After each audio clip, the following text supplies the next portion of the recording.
If I walk in the pathway of duty, if I work till the close of the day, I shall see the great King in his beauty.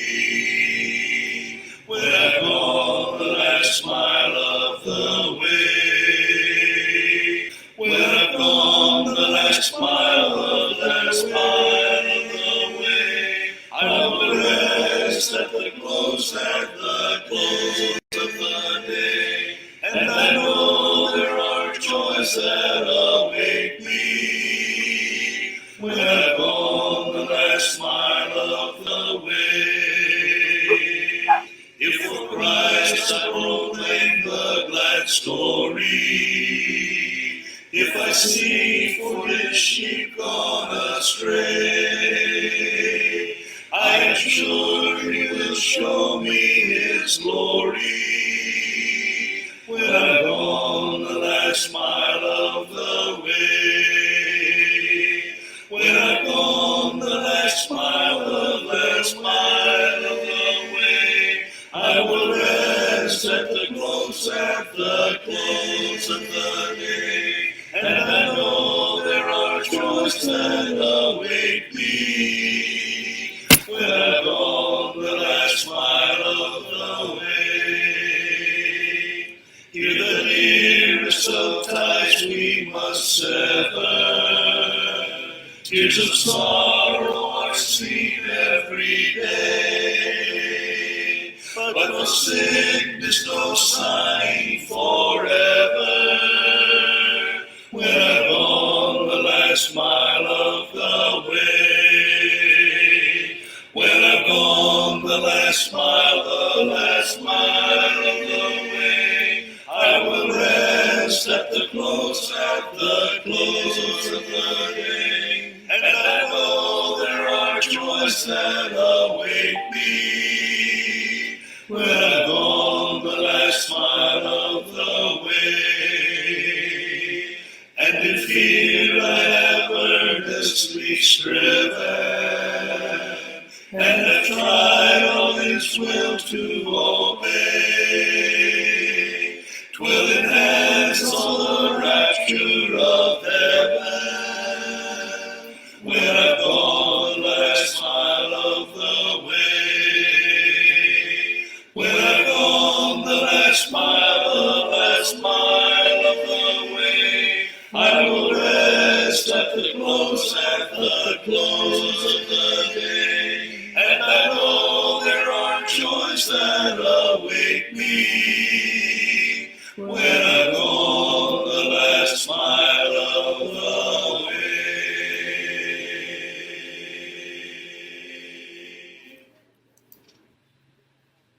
Magandang gabi mga kapatid. Ito po ang Miyerkules po ng gabi at tayo po ay nagpapasalamat. Wala na pong ulan. At least po sa aming lugar, medyo minto na po yung bugso ng ulan dito. Sa mga nakaraang 2 linggo, humigit kumulang, nagkaroon po ng tuloy-tuloy na pag-ulan. Pero ngayon, wala na po yung bugso-bugso ng ulan sa aming lugar. So, Miyerkules po ngayon, so schedule po talaga natin na magkakaroon tayo ng pag-aaral sa Facebook. At ito pong ating pag-aaralan po ay isang request ng isang kapatid na pag-aaralan po natin.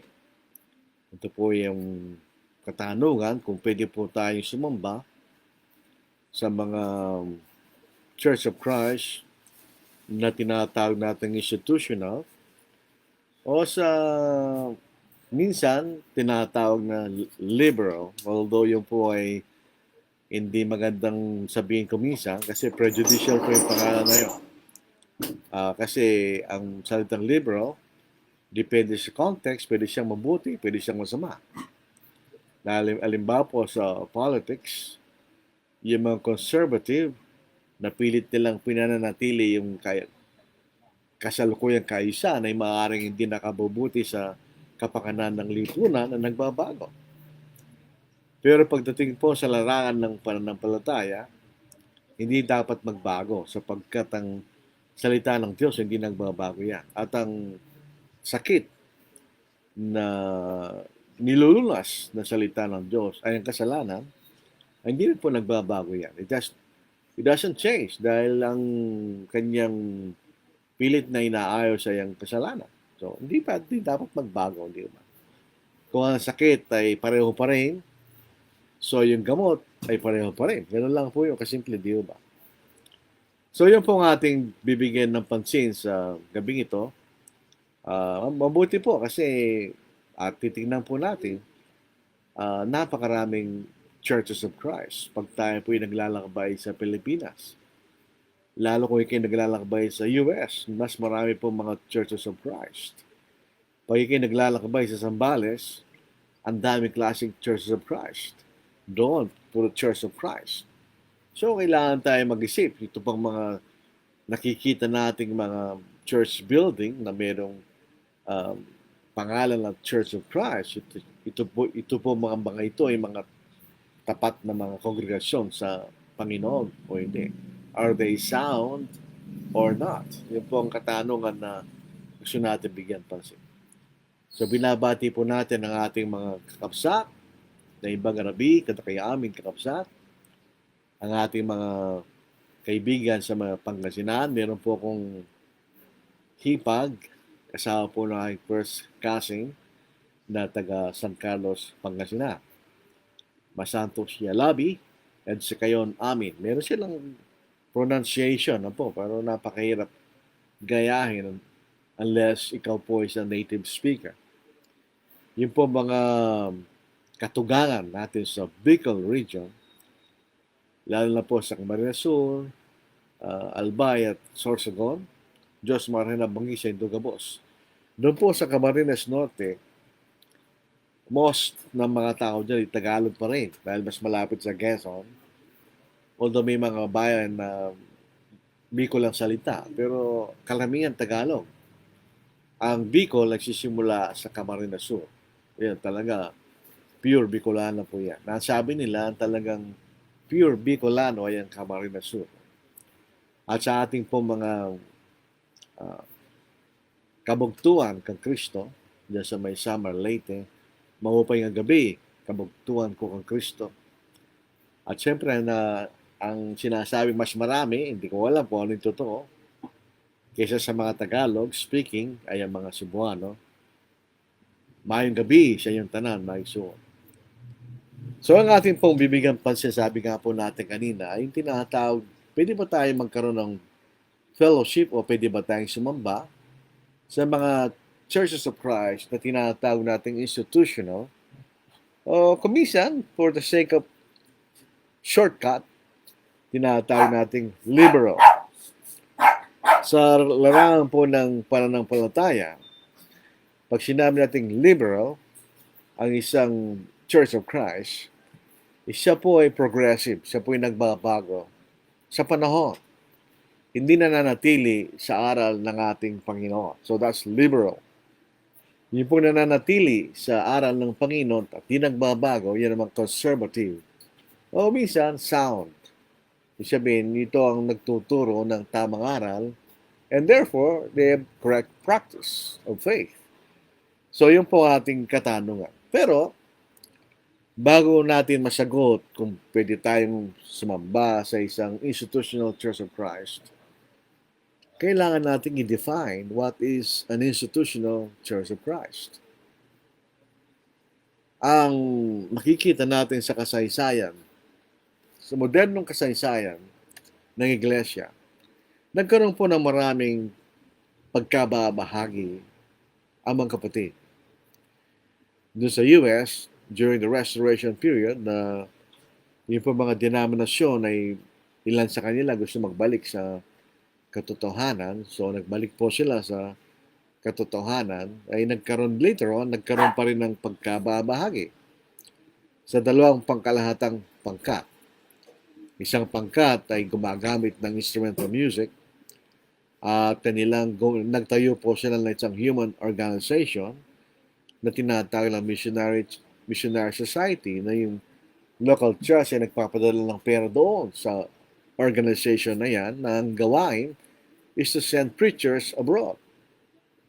Incidentally, noong 1901, nagpadala ang mga ito, yung mga gumagamit ng panugtog ng mga preachers sa Pilipinas. So ito'y gumagamit ng panugtog. Kung makikita ninyo, Church of Christ 1901, ito'y gumagamit ng panugtog. So nagkaroon po ng split sa US noong 1906 na dalawang grupo. Yung Christian Church ay gumagamit ng panugtog at sinusuportahan yung Missionary Society. Pero kung minsan ginagamit pa rin nila yung taguring Church of Christ. Sa kabilang banda, yung mga Churches of Christ, sila po'y taliwas dun sa dalawang bagay na yun, at least, sa paggamit ng panugtog at support of the Missionary Society. So, nagkaroon ng dalawang pangkat. Later on, noong 1930s, nagkaroon po ng issue sa premillennialism. So, nagkaroon po ng mga kapatid na naniwala sa premillennialism. Basically, yun ang maniniwala ng Panginoon ay babalik at magtatayo ng isang physical na kaharian sa Jerusalem.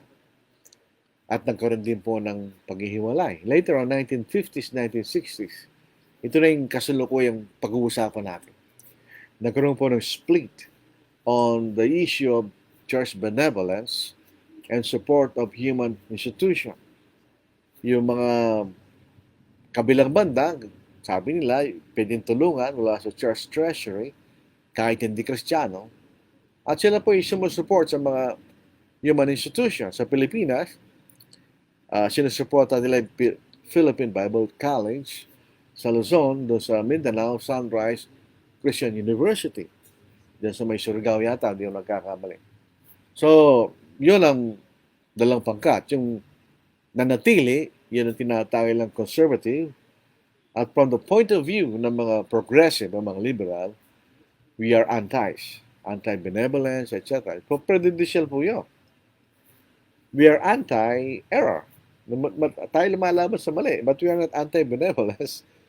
We are anti-church support of human institution. Totoo po yan. So yun po ang ating gustong bigyan pansin. If a Church of Christ is institutional, ito ang isa sa kailang pinaniniwalaan. Kasi kung titingnan natin ang lahat ng pinaniniwalaan nila, it will take time. For the sake of brevity or short na pagtuturo natin, ito lang po ang bibigyan natin ng emphasis.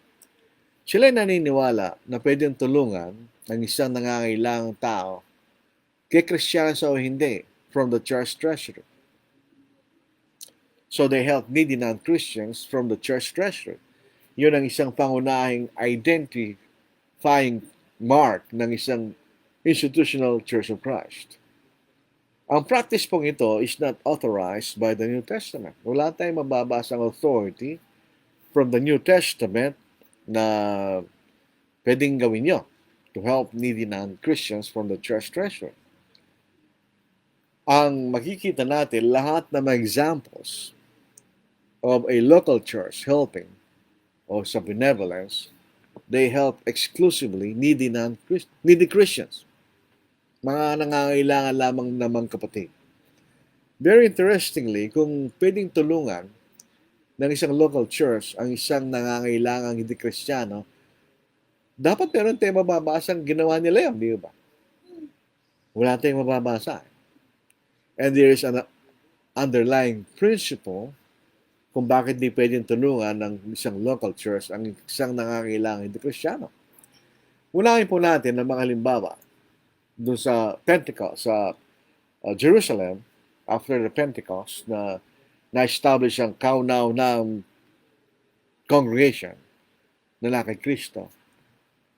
Sa Acts chapter 2, verse 44, verse 45, babasahin ko po sa Tagalog. At ang lahat ng mga mananampalataya, so it's talking about Christians, ay magkakasama at ang kailang ari-arian ay para sa lahat. Pinagbili nila ang kailang mga ari-arian at mga kayamanan at ipinamahagi sa lahat ayon sa pangangailangan ng bawat isa. Ito po Acts chapter 2 at Acts chapter 4 ang general context. Yung mga Hudyo na nandun sa araw ng Pentecost, Yung po kasing Pentecost, yan ang parang bang pinaka-zenith ng Feast of the Weeks, in 49 consecutive days. Yung 50th day, Pentecost, means 50th day is always a Sunday. So, dun sa Feast of the Pentecost, na-establish ang Iglesia ng Panginoon.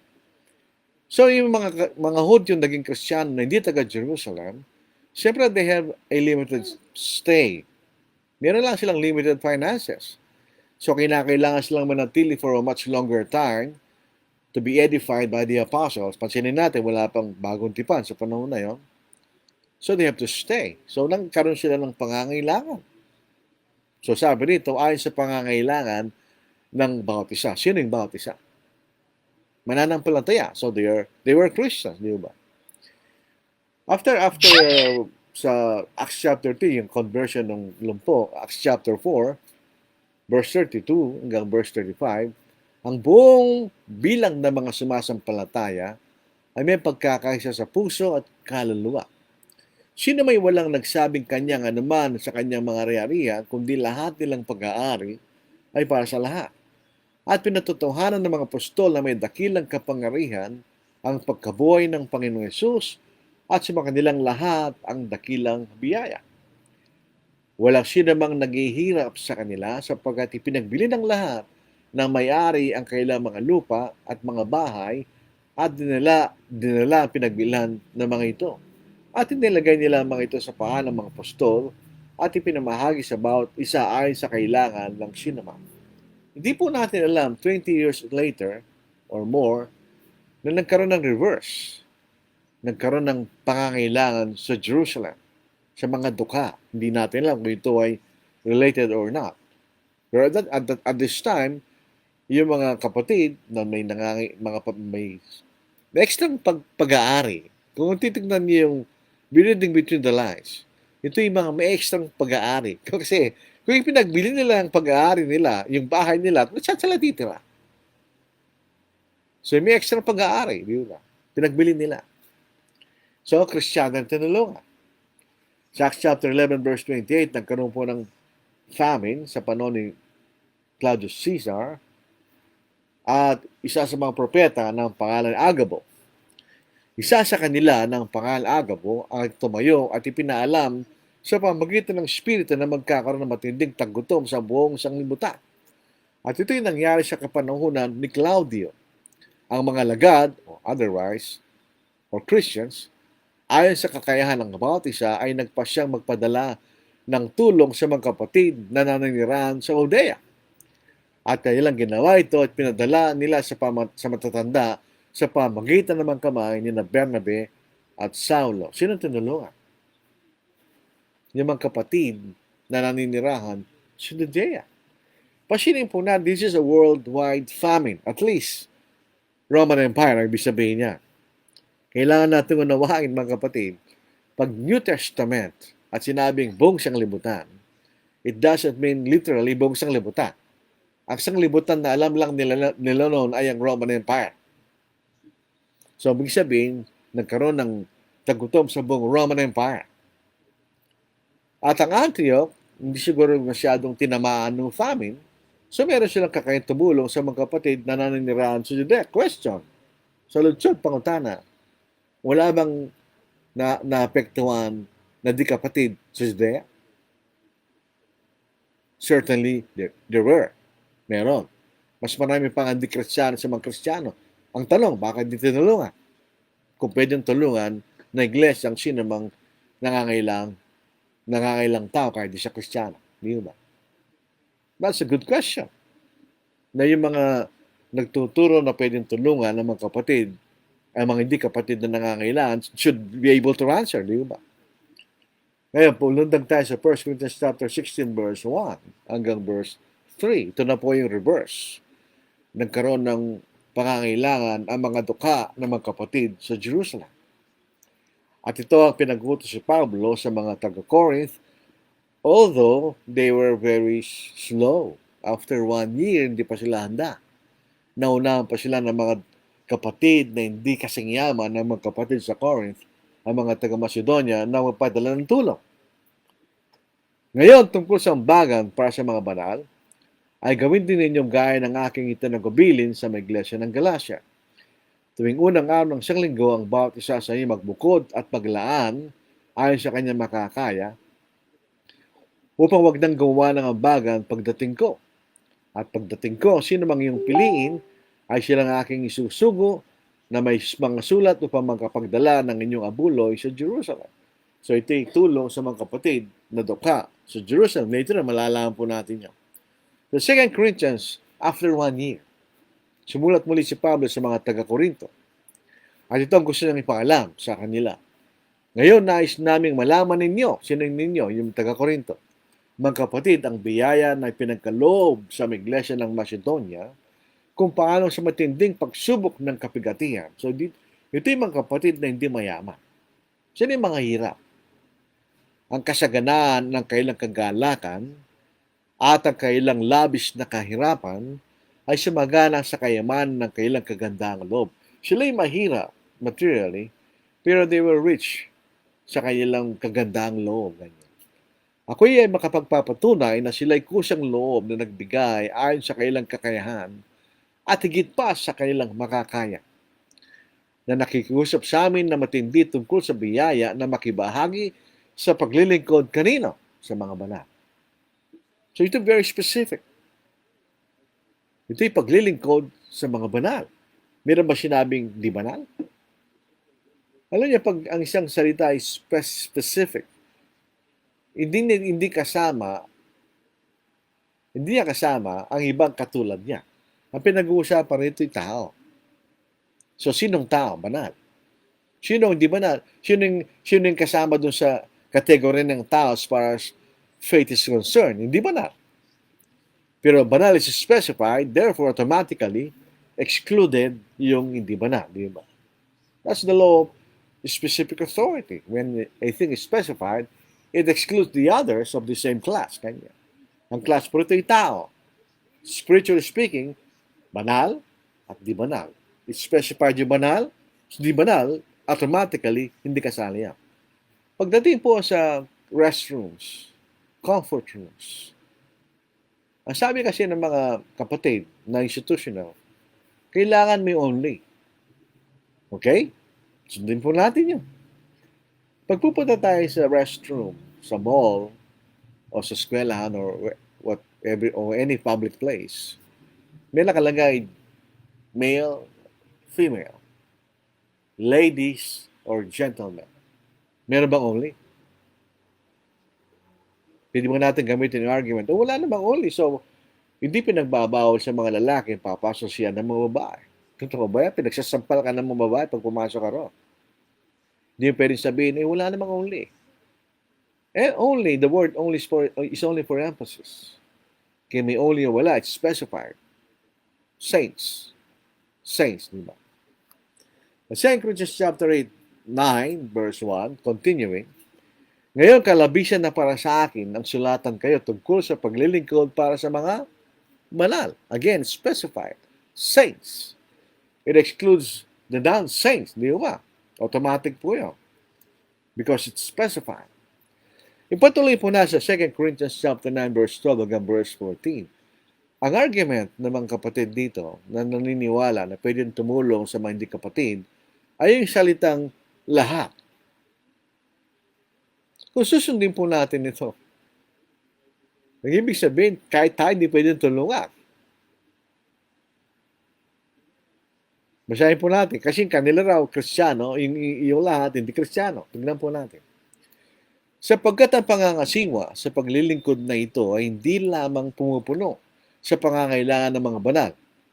Ang sabi nila, hindi lamang sa mga banal ang pinupuno ng pangangailangan. Ang hindi na naintindihan, ito ay not only sentence. Hindi lamang pumupuno, kundi saan? Umaapaw rin sa pamamagitan ng maraming pasasalamat sa Diyos. Ang ibig sabihin ng pangungusap, yung pagtulong na ito, hindi lamang natutulungan ang pangangailangan ng mga banal, kundi umaapaw rin sa pamamagitan ng maraming pasasalamat sa Diyos. Hindi lamang natutulungan ang mga pangangailangan ng mga banal, kundi rin nananalangin sila sa Diyos. Yun ang sinasabi ng talata. Kakatawa yung argument na, tignan mo, hindi lamang pupundo sa pangailangan ng mga banal. Ano ba ang kasunod, no? Kundi, umaapaw rin sa pamagitan ng maraming pasasalamat sa Diyos. Ang gusto lang tukuyin, sabi niya, hindi lamang pupundo sa pangailangan ng mga banal, kundi rin sa mga di banal. Saan mababasa yan? Not but sentence yan eh. Yung not only ay yung pangangailangan. Ano yung but? Yung umaapaw rin sa pamagitan ng maraming pasasalamat sa Diyos. So, dalawang bagay ang epekto nun. Hindi lamang natutulungan, kundi umaapaw rin sa panalangin sa Diyos. Kanya. Verse 13. Sa pamagitan ng pagpapatunay ng ministeryong ito, service, nilalahati ninyo ang Diyos sa pamagitan ng pagsunod sa inyong pagpapahayag sa Ebanghelyo ni Kristo dahil sa bukas palad na inyong pagambag sa kanila, tumutukoy sa mga taga-Jerusalem at sa lahat ng tao. Pansinin ninyo, yung tao ay italicized. Pag ang isang salita sa Bible, at least sa mga dissenting translation, ay naka-italicized, that means it was supplied by the translator. Wala ito sa original na Grego. So sabi dito, ang talagang salin dito, pagambag sa kanila at sa lahat. Sino yung lahat? Itong kanila at lahat ay mga Kristiyano. Bakit? Sa verse 40, abang sila, sino yung sila? Yung kanila at lahat na tinulungan nila. Abang sila nananabig sa inyo, sa nananalangin para sa inyo, dahil sa nag-uumapaw na biyaya ng Diyos sa inyo. Sabi ni Pablo sa Romans chapter 10, paano sila tatawag sa hindi sinasampalatayana? Kung lahat ay di Kristiyano, paano sila mananalangin sa isang Diyos na hindi nila sinasampalatayanan? Sinisira naman kapatid na ito ang isang basic na katotohanan na sila rin ay naniniwala. Na at that time, the Gentiles did not believe in God. So they cannot call on God, di ba? So Romans chapter 10. So sa American Standard Version, wala po yung men. For the ministration of this service not only filleth up the measure of the wants of the saints, but aboundeth also through many thanksgiving unto God, seeing that through the proving of you by this ministration, they glorify God for the obedience of your confession unto the gospel of Christ, and for the liberality of your contribution unto them and unto all. Wala yung men. So yung kanilang argument falls short. Diba? Sino yung them and all? So in them and all, while they, referring to them and all, themselves also with supplication in your behalf. So sila yung mananalangin. So sila yung mga Kristiyano, di ba? So Romans 15 verse 22 hanggang verse 26, it's even more specified. Kung sino yung tinulungan. Ito ang dahilan sa verse 22, ito ang dahilan kaya't madalas akong nahadlangan sa pagpunta sa inyo. At yung matagal ko nang nais na pumunta sa inyo, inaasahan ko makikita ko kayo sa aking paglalakbay patungo sa Espanya at ako'y tutulungan ninyo patungo doon pagkatapos makasama kayo na may kasiyahan ng konting panahon. Ngunit ngayon, anong gagawin ni Pablo bago siya pupunta ng Espanya? Ngunit ngayon, ako'y patungong Jerusalem upang maglingkod sa mga banal sapagkat minabuti ng Macedonia at Achaia. So ito yung tulong na binabagay sa 1 Corinthians at 2 Corinthians, di ba? Ngunit ngayon, nakipatungong Jerusalem upang maglingkod sa mga banal. Sapagkat minabuti ng Macedonia at Achaia, nagawa ng isang ambagang laan kanino? Sa mga duka, sa mga banal na nasa Jerusalem. Meron ba tinukoy na tutulungan nila ang duka na di banal?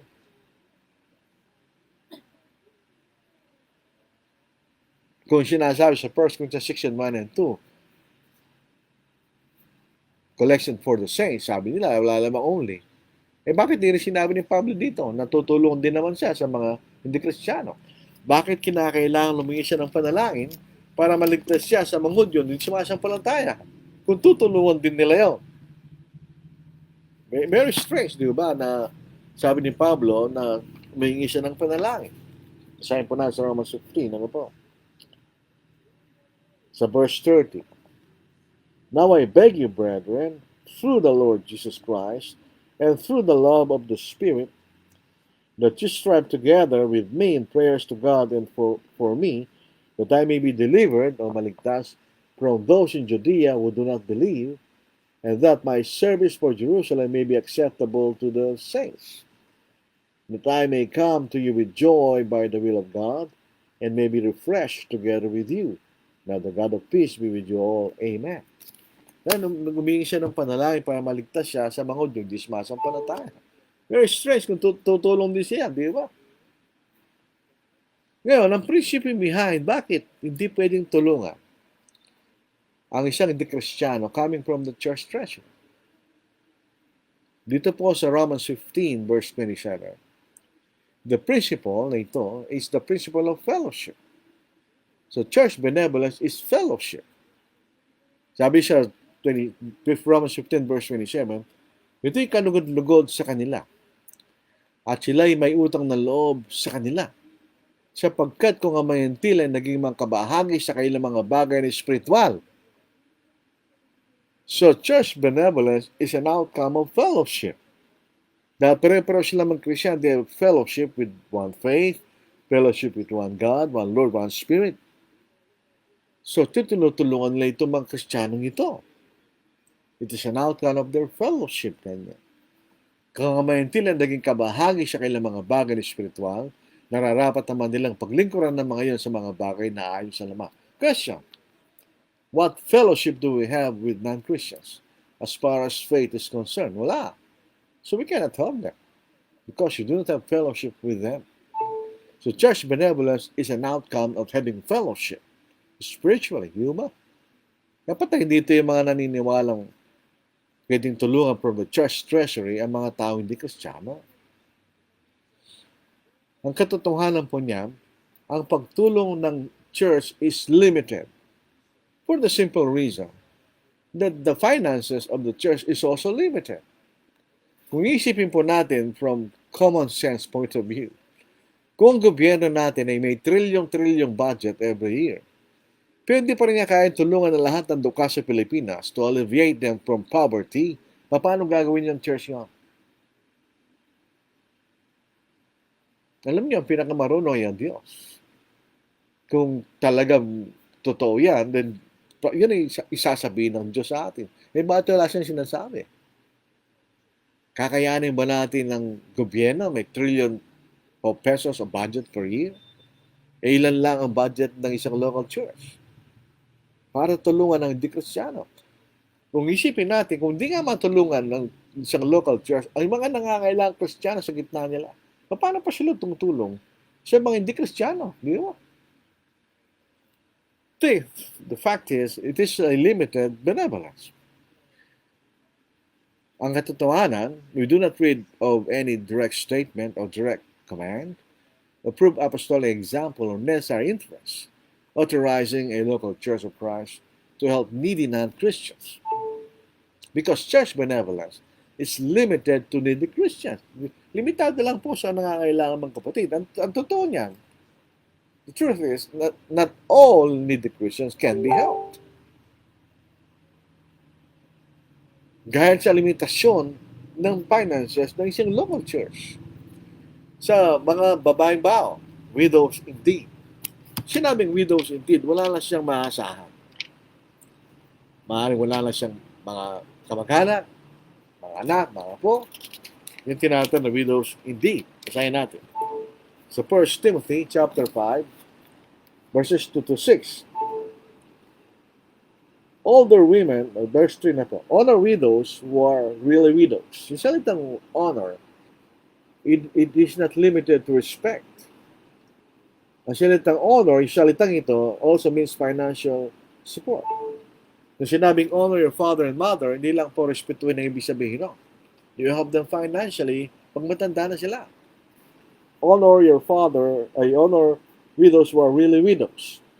But if any widow has children or grandchildren, let them first learn to show piety at home and to repay their parents. For this is good and acceptable before God. Now she who is really a widow and left alone, trusts in God and continues in supplications and prayers night and day. So ito talaga wala na siyang maasahan. She is left alone. Ganyan. So ito may qualifications pa nga. For the church to enroll a widow, indeed, sabi ito ay regular benevolence. Ito lang po ang benevolence sa Biblia na regular. Diba, babasahin natin sa 9:10. Do not let a widow under 60 years old be taken into the number, and not unless she has been the wife of one man.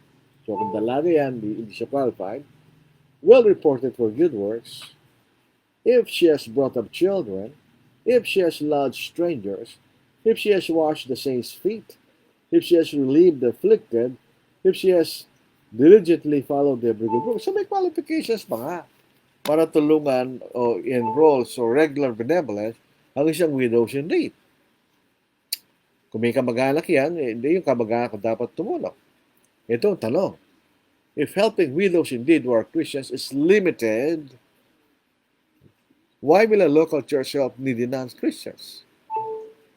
Nililimitado na nga sa mismong Kristiyano eh. Takatapos sasabihin natin pwedeng tumulong sa mga di-Kristiyano from the church treasury. Tapos limitado ang pagtulong ng church kahit sa kanyang sariling miyembro. In this example, widows indeed. A local church cannot help lazy Christians. Kung isang Kristiyano tamad at nangailangan siya, hindi siya pwedeng tulungan. That's against the truth. Dito'y laban sa katotohanan. The 2 Thessalonians chapter 3, 6-12, but we command you, brethren, in the name of the Lord Jesus Christ, that you withdraw from every brother who walks disorderly and not according to the tradition which you received from us. For you yourselves know how you ought to follow us, for we were not disorderly among you, nor did we eat anyone's bread free of charge, but worked with labor and toil night and day, that we might not be a burden to any of you, not because we do not have the authority, but to make ourselves an example of how you should follow us. For even when we were with you, we commanded you this, if anyone will not work, neither shall he eat. Oh, hindi pwedeng tulungan ng isang local church ang isang nangangailangan na tamad. Yes, he or she has to work. A local church cannot help false teachers. Sabi dito, we are to avoid them. Sabi sa Romans 16, 17-18. And we cannot help unfaithful Christians for obvious reasons. Hindi nga tapat, ba't tutulungan? We cannot have fellowship with unfaithful Christians. So Romans 16, 17-18, now I urge you, brethren, note those who cause divisions and offenses contrary to the doctrine which you learned, and avoid them. For those who are such do not serve our Lord Jesus Christ, but their own belly. And by smooth words and flattering speech, deceive the hearts of the simple. Kung iiwasan natin yung false teacher, hindi natin sila pwedeng tulungan when they come in need. Di ba? So yun po ang isang pangunahing doktrina. Marami pang iba. Support of human institution from the church treasury. Ang halimbawa dyan, sabi natin kanina, Philippine Bible College, Sunrise Christian University, and other Bible colleges. Ang tanong po dito, can we worship with the local church which teaches and practices helping needy non-Christians? Pwede ba tayong magsumamba sa kongregasyon na gano'n? Na yun ang paniniwala. The answer is no. Pagka po ang isang pagsamba ay nagtuturo ng maling aral, that worship is in vain. Kaya mag-ingat po tayo sa ating mga aral. Sa Matthew 15, dito po sa verse 9, ang nagsabi rito, Panginoon, in vain they worship me, teaching as doctrines the commandments of men. So helping needy non-Christians from the church treasury is a doctrine of man, not a doctrine of Christ. It is not of the truth revealed by the Holy Spirit. So, number one, we cannot fellowship false doctrine. Yan ang isang bagay na katotohanan. We cannot fellowship false doctrine. Sa 2 John chapter 1, 9 to verse 11, whoever transgresses. Sa ibang salin, whoever goes onward, doon siya lumalampas, and does not abide in the doctrine of Christ, does not have God. He who abides in the doctrine of Christ as both the Father and the Son. If anyone comes to you and does not bring this doctrine, do not receive him into your house, nor greet him. For he who greets him shares in his evil deeds. So pag tinanggap mo itong tao ito, nagtuturo ng mali, ay sige, masasama sa kanyang masamang gawa. So i-apply natin sa kongregasyon niya. The preacher there is teaching false doctrine regarding church benevolence. At andun ka. You are having fellowship with him. Tinatanggap mo siya. Then masasama ka sa kanyang maling aral. So paano ka masamba sa ganong sitwasyon? Kaya masasama sa maling aral. Kung ganun po ang idea natin, pwede tayong sumamba sa basta wag lang natin tanggapin yung mali, hindi pupunta ka kahit saan. You can worship with the Lutheran Church, with the Methodist Church, basta tanggapin mo lang yung tama, wag mo tanggapin yung mali. Tama ba yan? Hindi naman lahat ng mga denomination are teaching false doctrine. Meron din man sila tuturong tama. Okay, siyempre, kukunin ko yung tama. Hindi ko tatanggapin yung mali. Pero andun ka pa rin. You are sitting in the temple of the idol. Kung ikukumpara sa 1 Corinthians chapter 10, di ba? Templo ng Diyos yun eh. They are not in the truth. So, paano natin gagawin yan? Pag pumunta ka sa isang institutional Church of Christ, who is teaching at least that false doctrine of the local church from the treasury helping needy non-Christian, tinatanggap mo na ngayon niya. You are sharing in that evil doctrine. Kaya doon ka kasi. Eventually, they will practice that. May papupunta doon na tao, na bisita, na umipo ka ng tulong, at tinulungan siya, kasama ka na doon. Because you are in that local church. Pangalawa, a Church of Christ should remain within the limits of the truth. Doon lang po tayo sa limitasyon na binibigay ng katotohanan. We cannot go beyond that truth. Otherwise, tayo po ay walang Diyos po sa atin. It cannot go beyond what is written. Doon lang po tayo siya nakasulat. Kaya nahanapan natin eh. Where's the direct statement? Where's the direct command? Where's the proof apostolic example? Where's the necessary inference? Nice that a local church from its church treasury may help a needy non-Christian. There is none. So there is no scriptural authority. Simple as that. So we have to remain within. You cannot go beyond what is written. It is a 1 Corinthians 4, although ang context po nito ay regarding the elevation of the preachers beyond what should be. I am a Paul, I have Cephas, etc. sa 1 Corinthians chapter 1. May totoo pa rin ang prinsipyo nito for any other doctrine. Now, these things, brethren, I have figuratively transferred to myself and Apollos for your sakes, that you may learn in us not to think beyond what is written, that none of you may be puffed up on behalf of one against the other.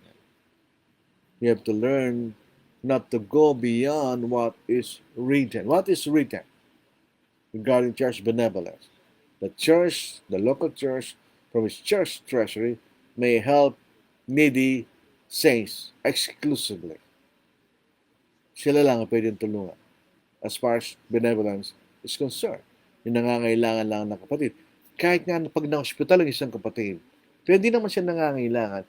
He is not a subject for benevolence. Ilan pong kapatid na wala na talaga. Lumampas na sa kakayahan niya ang isang pangangailangan.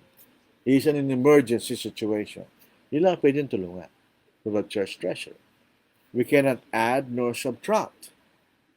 So Revelation 22, 18, 19, for I testify to everyone who hears the words of the prophecy of this book. If anyone adds to these things, God will add to him the plagues that are written in this book.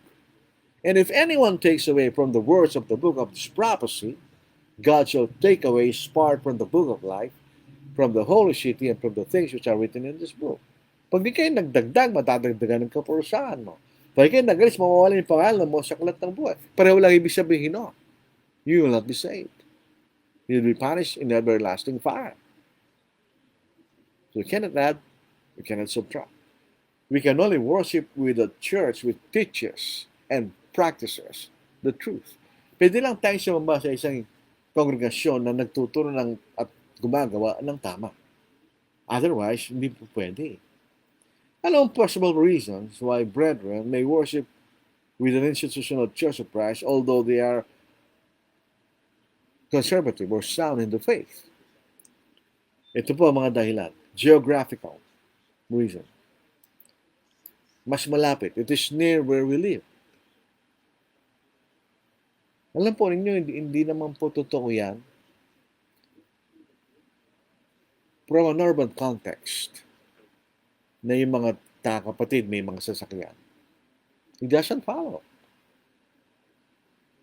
Siguro, on the rural context, na malayo yung mga kapatid doon sa pinagsasamahan. But regardless, sabi niya, we have to travel far to worship with a sound church. So, in lieu of having to travel that far, magbigay ng ganong kalayo, sabat nila ang ipupunta sa isang mas malapit. The Church of Christ din naman. Sometimes yun ang kailang kaisipan. But you have to think very, very deeply. Serving the Lord means we need to sacrifice. Yun ang totoo. Serving the Lord means we need to sacrifice. If we cannot sacrifice for the sake of the Lord, we are not worthy of the grace of the Lord. Tandaan po natin yun. Sa Matthew chapter 10, verse 38, and he who does not take his cross and follow after me is not worthy of me. He who finds his life will lose it, and he who loses his life for my sake will find it. Yun po yung mga parang mga ironic na pangungusap. He who finds his physical life will lose it, yung kanyang spiritual life. And he who loses his physical life for my sake will find it, the spiritual life. So you need to sacrifice. Alam niyo, ano ba yung magbibiyaya ka na medyo malayo? But you are serving the Lord in the right way. Then having to find a nearer place where you do not serve the Lord in the right way. Na hindi rin tatagpuin ng Diyos yung pagsambang niyo. In vain they worship me, teaching us doctrines the commandments of man. Hindi rin tatanggapin ng Diyos yung pagsamba doon. It's a vain worship. Malapit nga, but it's vain worship. Hindi ba kailangan lang tayong magbiyahe to find the sound doctrine? At tayo, maliligtas po tayo. Alam niyo, saan niya sabihin po ni Pablo kay Titus, chapter 2, ano po, sa Titus chapter 2. Meron talagang sound doctrine. Ano ba? Maingay na doktrina? Sound means healthy. Yun po yung ibig sabihin sa Titus chapter 2 kanyo. But as for you, speak the things which are proper for sound for healthy doctrine. Ito magpapalusog sa iyong pananampalataya. That's the meaning of sound. So yung sound, healthy church. Yung church na nagtuturo ng tama at ginagawang tama. That's a healthy church. A sound church. Sabi, they have a nicer building. We are more in numbers. The Lord is not looking at the numbers. He's looking at the heart. Ang irony po niyan, ang totoo niyan, hindi marami ang maliligtas. Ang Panginoon mismo nagsabi na, not because the truth is not accessible, but the truth is, people do not like to be saved. Ayaw nila maligtas. So Matthew chapter 7, ito po ang ating mababasa. Dito po sa Matthew chapter 7. Maraming tanong po dito, I don't know. Ang sabi ng Panginoon, 2 daan kanya. There are 2 ways to travel. Parang isang poem nung high school na siya nag-travel in a path that is really taken. Kanya. So Matthew chapter 7, ito po. Kung tayo tumatanda, bumapaaga na rin ng ating. Sa verse 13, Enter by the narrow gate, for wide is the gate, and broad is the way that leads to destruction. And there are many who go in it, by it. Because narrow is the gate, and difficult is the way, which leads to life, and there are few who find it. So that's mag-argue tayo there more in numbers. Numbers means anything. Doesn't mean anything. Ang mahalaga yung aral. Yes, gusto nating marami maliligtas, kahit ang Diyos. But just mere numbers doesn't mean anything. Marami nga sila, mali naman ang aral. So what? Anong importansya ng marami sila? Pangatlo, they teach much better. Better is useless if false doctrine is taught. Tandaan po na, dapat galing magsalita, pero pali naman tinuturo. What's the use for that? Di ba? It is the truth that saves, not the way a preacher preaches. Marami-ibang estilo natin ng pagtuturo. The way we deliver, the way we develop a topic, iba-iba. The way we address the audience, iba-iba.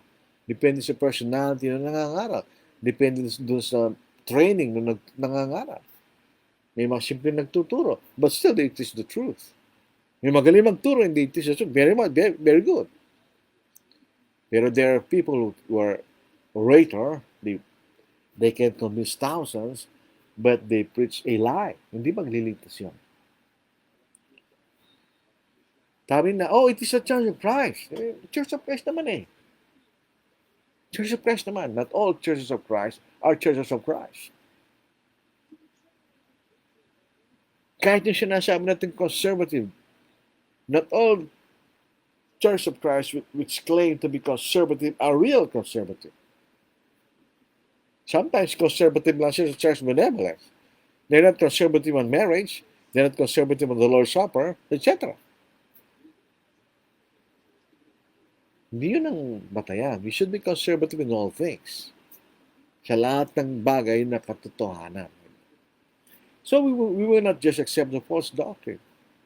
Ang totoo niyan, if you worship with an institutional church, you get to hear false doctrines time and time again.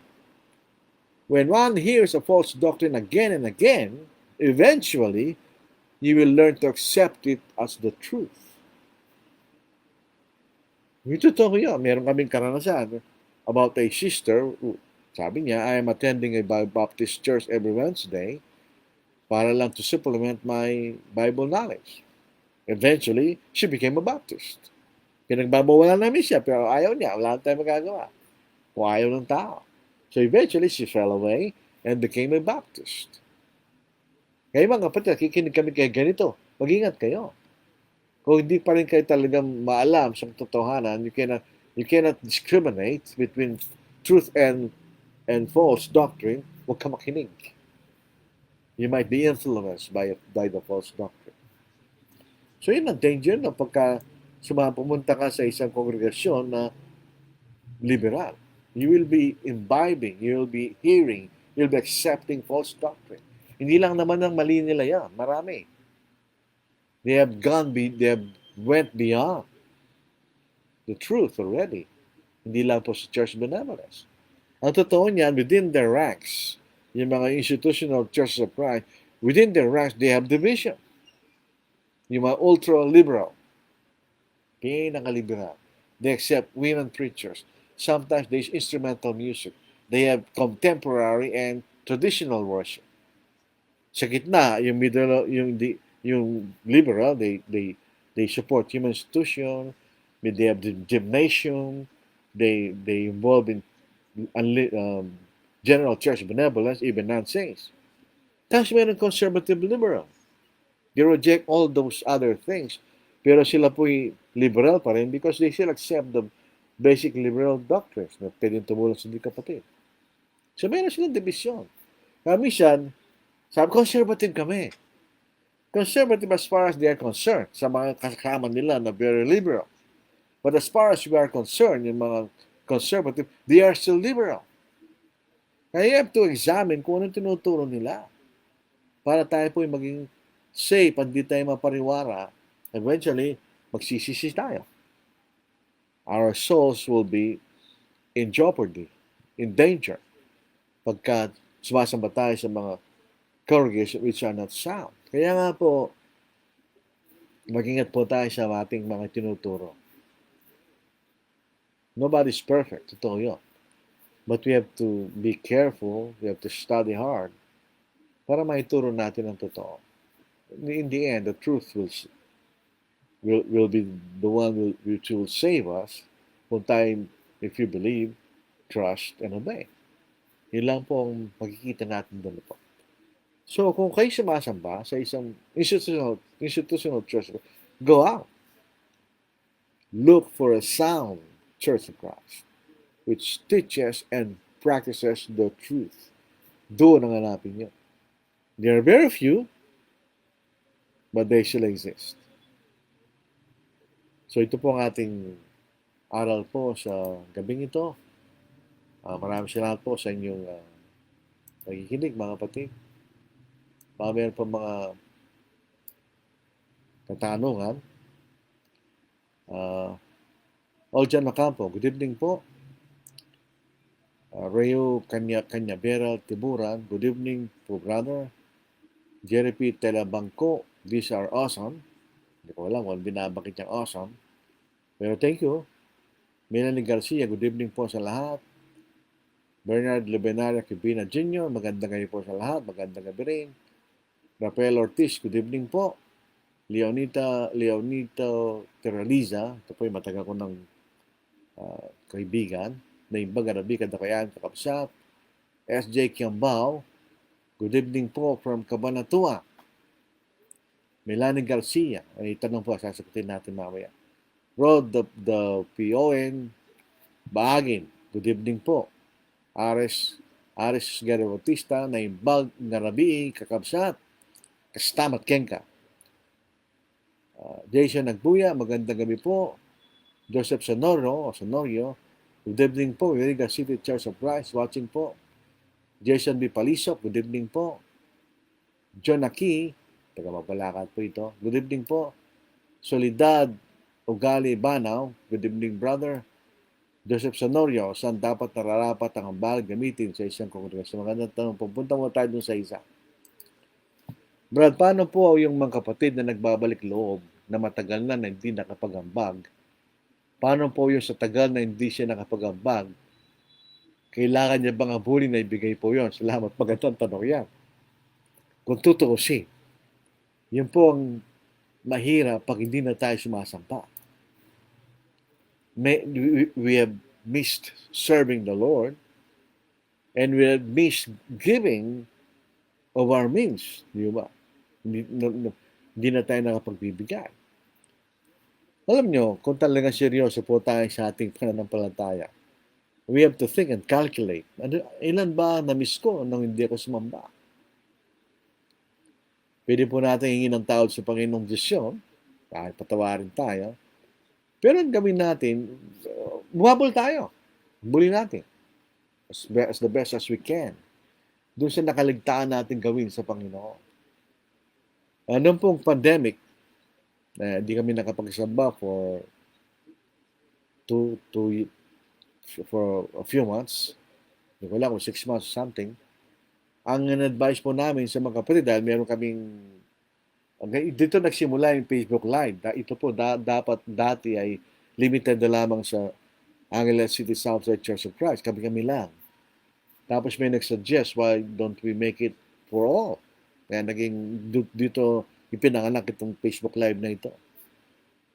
So ang ginawa po namin, sabi namin, yung lahat ng contribution niya na you're supposed to have given doon sa mga Sundays na di tayo nagkaroon ng pagtitipon, ibigay natin yan pag nagtipon tayo. Hindi yun ang ginawa namin. So nagkaroon kami ng record-breaking contribution sa isang Sunday.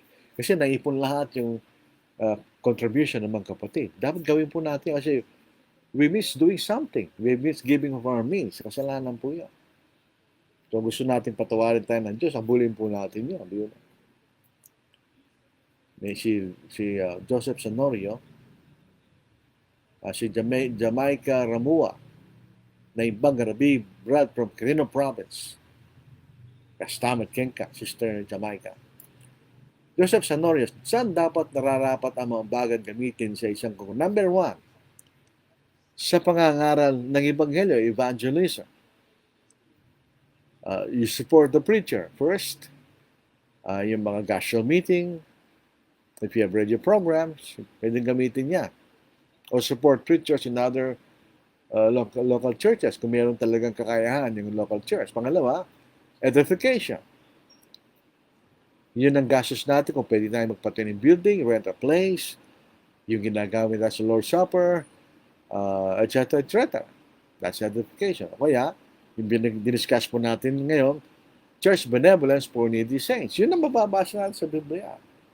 Beyond that, hindi na natin pwedeng gamitin ang money from the church treasury.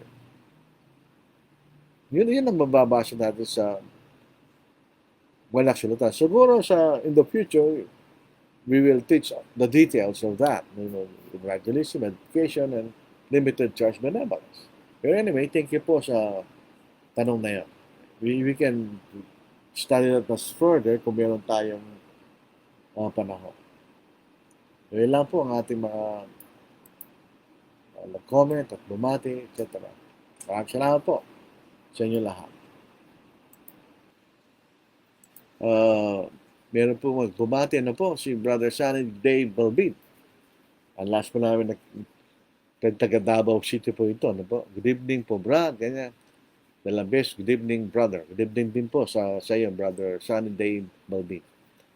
Si Sister Melanie Garcia, kanya. Brad, thank you po sa pagsagot.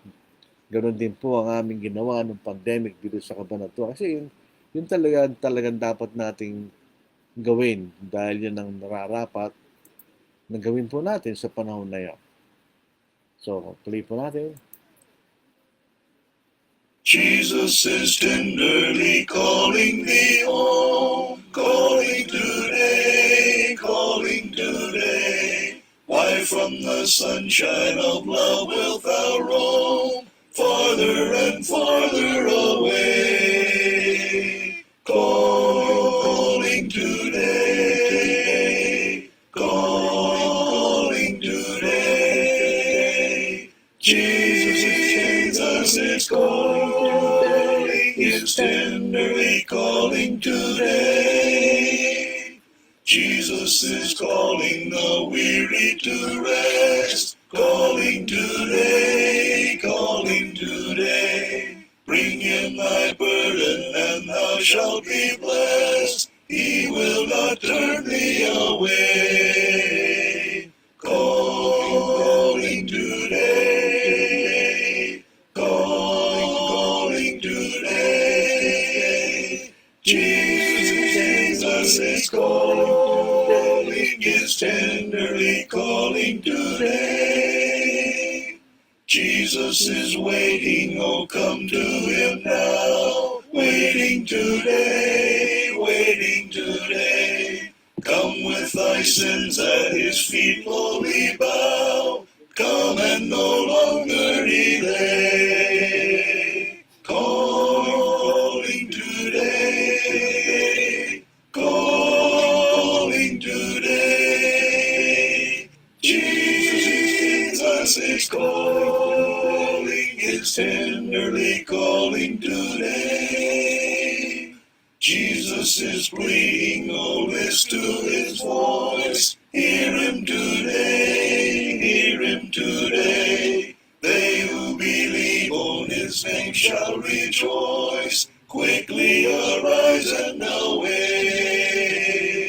Calling today, calling today. Jesus is calling, is tenderly calling today. Si Christian Kalas Daluso, sabi niya, have a blessed day, brethren. Thank you. Sa iyo rin. Let the beauty of Jesus be seen in me. All his wonderful passion and purity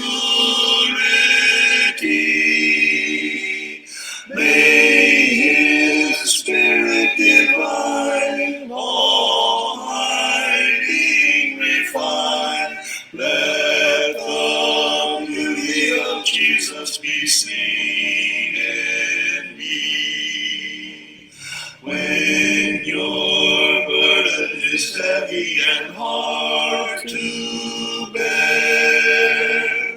When your neighbors refuse all your load to share.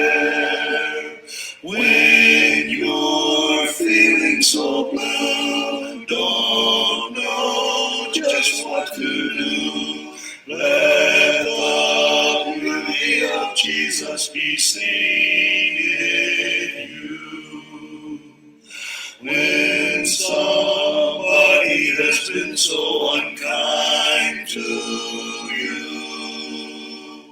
some words spoken that pierces you through and through, think how he must be God's spat upon and reviled. Let the beauty of Jesus be seen in